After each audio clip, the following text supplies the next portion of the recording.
Hi everyone. Today we did the first part of the notes for this, and today while I'm gone, you are going to do the second part, which is on the back. So if you flip, we did all of this. If you missed it, go back to yesterday's notes. But today we're going to do these 4 problems here, and I'm going to show you what to do so we can actually officially graph them. So I know from our transformations conversation from yesterday, if I'm looking to graph this problem, I know that I'm looking for a negative. I don't see one. I'm looking for a fraction. I don't see one. I see a -4 here, so I know that this is going to shift to the right 4. And I see a -1 for this is my C, this is D. So this is -1 means I'm moving down 1. Right, so I know in general that the asymptote's going to be down here. So I'm going to go ahead and draw that in on my graph, since I know there's an asymptote at -1. And I know that the graph has been shifted this direction by 4. So I know instead of sort of going through this way, it's probably going to be more likely to be over here. So I'm going to choose some points. Particularly, I'm going to choose points that make this section 0, right? So I'm going to look for right here, what would make this 0? The number that would make that 0 is the number 4, right? 4 minus 4 would be 0. So I'm going to put 4 there, and then I'm going to go 1 to the left and 1 to the right, so 3 and 5. I'm going to go ahead and give myself some more room. You should find that there's more room to write down here. And then I'm going to go ahead and plug it in, so I'm finding out what y is. So 2 to the 3 minus 4, and then over, or minus 1. 3 minus 4. Right, 3 minus 4 is going to make -1, so 2 to the -1 minus 1. That's going to be the same as, remember, anything to the negative power flips it on the fraction, so it's 1/2 minus 1 would be -1/2. So I know that this point would be 3, comma -1/2. I'm going to go ahead and plot that, 3, -1/2, right there. I'm going to do the same for each of these, so 2, 4 minus 4, minus 1. 2 to the 0, minus 1 would be, 2 to the 1 is 0, is 1. 2 to the 0 is 1, minus 1 would be 0. So I know it's 4, comma 0. Right, that's a pretty easy point to do. And then 2 to the 5 minus 4, right? I'm just plugging in that 5 where I see the x in the equation. And then I am subtracting the 1. So 2 to the 1 power minus 1 would be 2 minus 1, or just 1. So I have this point 4, comma 0, and I have 5, comma 1. I'm going to go ahead and plot that point right there. And I can see that this nice easy curve has started to emerge. So I know it's going to follow along the asymptote, and then it's going to head up this direction. So today, as we're graphing, we want to make sure that we graph the asymptote, right? That's our first step, right? Then our second step is to draw out an x and y table, this one being whatever makes this 0. So I can see that it looks like how my sketch is, but since it says the word graph here, we actually want to plug in those points. So that's why our graph direction makes us do this. So let's do another one. So using my transformations, I know the negative is going to flip down. I know that the fraction is going to flip over y. You might even write over y. I know that this is going to shift it to the negative direction, or left, by 3. And I know this will shift it up 2. So this one here telling me my asymptote is at 2. Right? If I was to draw a sketch, I know asymptote up here. It's going to be flipped down like this, except that it has a fraction, so it's going to be flipped like that. And then it needs to move to the left 3. So we'll see it sort of over here like that. That's my estimation, or my sketch for what it would look like. So when I plot my points, I'm looking for what makes this equal to 0. So I'd say, okay, I have -3. Okay, -3. I'm going to have -4 to the left, negative 2 to the right. I'm making up those points. You could use negative 5 or negative 1 if you wanted, but something to the left, something to the right. So negative 4 plugging in, I have negative half power, and then negative 4 plus 3 plus 2 at the end. Negative half power, negative 3 plus 3 plus 2, and negative half power, negative 2 plus 3 plus 2. You'll start to see a pattern here as we go. This one's going to end up being, right, negative 1 here. So negative 1/2 to the negative 1 plus 2.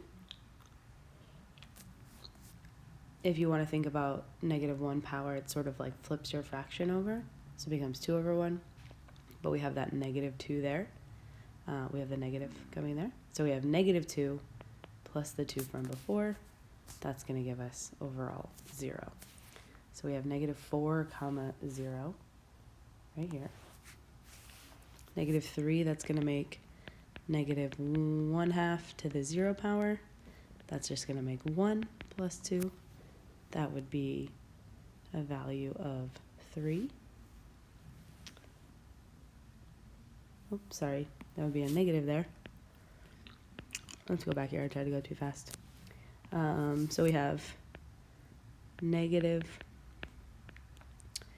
to the 0 power would be negative 1 plus that 2 would be positive 1.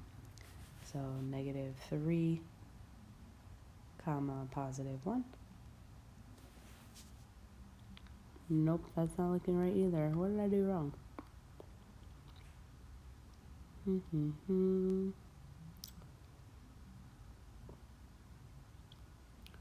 Let's look at our next one.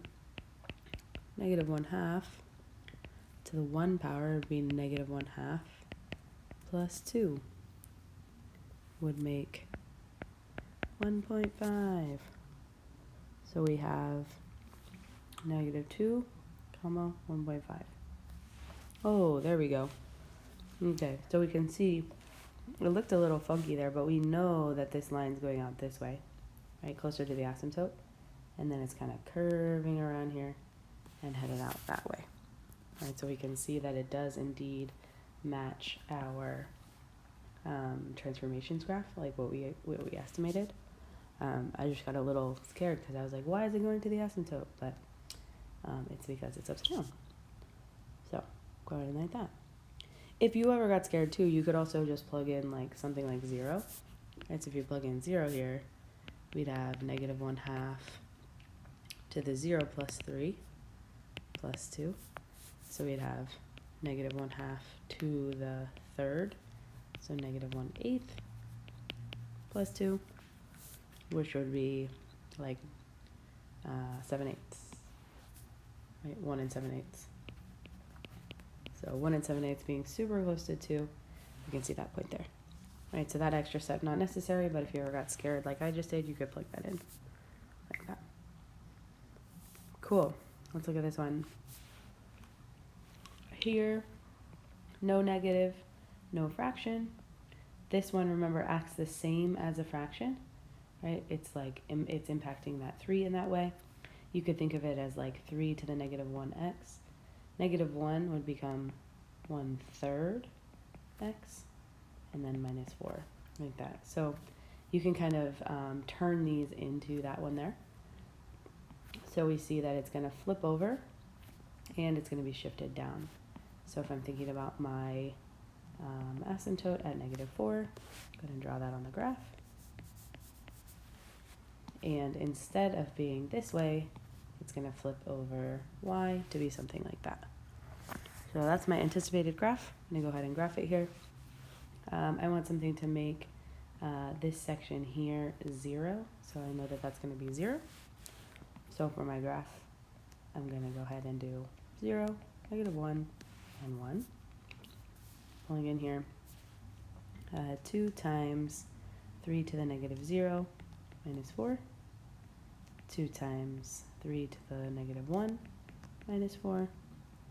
2 times 3 to the negative negative 1 minus 4. Right, so notice the negative that I have here is applying here, it's here, and then it's here. Remember, that would be like a positive 1 there. So I have 2, this is becoming positive, so 3 to the 1 power is just 3. That becomes 6 minus 4. Right, so this is 6 minus 4, which becomes 2. 3 to the 0 power is 1. So this would be 2 minus 4, which would be negative 2. And then 2 times 3 to the negative 1 power would be 1/3. So this would be like 2/3 minus 4 would be negative 3 and 1/3. Right? Negative 3 and 1/3. So we have negative 1, comma 2, 0, comma negative 2, and 1, comma 3 and 1/3. Right here. Right? And helpful because we're only graphing those 2 points. We could graph more points, right? They're going to get closer and closer to 4. So helpful to see, to have that transformations view, to know that this graph is going to head out this way. That. Awesome. All right, one more. If you've already got it, feel free to try it on your own and then come back to the answer for the video. So we know this is going to be flipped over x. This is going to be flipped over y. Since there's this one, it's going to flip back over y.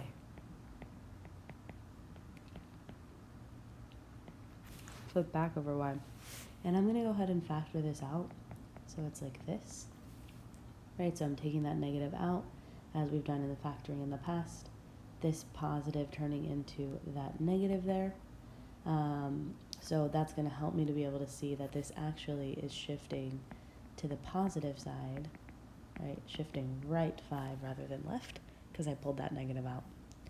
And then this is going to be up 1. So again, we know from our positive 1, the asymptote is at positive 1. Let's check out our transformations here. We're at positive 1. So the normal graph looks like this. We want to flip it over the x-axis, so it's going to look like this. We want to, according to the 1/3 power, we want to flip it over the y. It looks like that. And then according to the negative x, we want to flip it back over here. So they're kind of like canceling each other out. We want to shift to the right 5. So it's going to be over here. And then it's already up 1 since we are using that asymptote as 1. So we know it's going to look something like this. Since it is negative x plus 5, we want to make that 0. We think, what can we plug in here to make that 0? I can subtract 5. Negative x equals negative 5. So x must be 5. Or you could just imagine, like, I need to put a 5 in here in order to make this true. Right, so 5 is going to be my middle value. I'm going 1 to the left, 4, and 1 to the right, 6. So when I plug in here, I'm going to have negative 4 to the 1/3, negative 4 plus 5 plus 1. Right? And I'm just replacing that 4 here with a 5.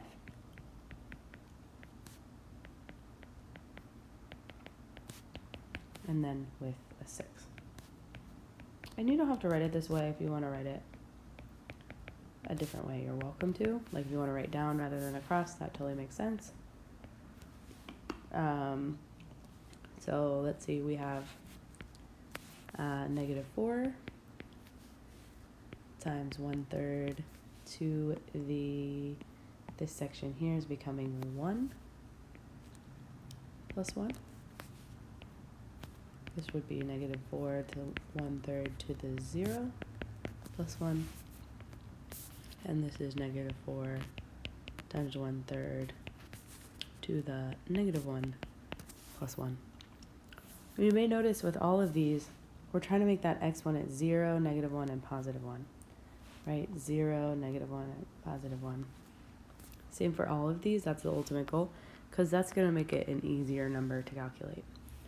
So -4 times 1/3 would be -4/3, plus 1 would be just -1/3. Here, if we do this section, we get 1, so times -4 would be -4 plus 1, so -3. And then remember, this flips this fraction, so it would become -12 plus 1 would be -11. So we can see here we have 4, -1/3. We have 5, -3. And we have 6, -11, so it's like way down here, right? So we know this graph is going to be headed out this direction, and it's going to come up here like this. In this case, it wasn't that helpful to have, there's only 2 points. That 6, -11 doesn't really work out. You can always, if you get into a sticky place, you can always check decimals and go ahead and plug in. Let's see what we got here. There we go. And you can plug in here -4 times 1/3 to the power of -x minus, oh, gotta put that in parentheses, -x plus 5, and then on the outside plus 1. And you can see that that graph looks pretty much like how we have it. If we put it in table view, we can see, let's see, we'll put in, we can put in 4, we see that -1/3, put in 5, see that -3, put in 6, see that -11. So you can see those points dropping off real close. So our main jobs here, right, we're estimating with our sketch, and then we're moving towards the actual graphing with the points. For your assignment today, your assignment asks you, we're using that same assignment from yesterday. So your assignment asks you to, it gives you the equation. You're going to find the transformations, so you're going to write what the transformations are. You're going to draw a sketch based on the transformations, and then you're actually going to graph it. Right? So you're going to do all of those things there for numbers 1 through 6. And then number 7, we're building back in those exponent rules. All right. Thanks, y'all.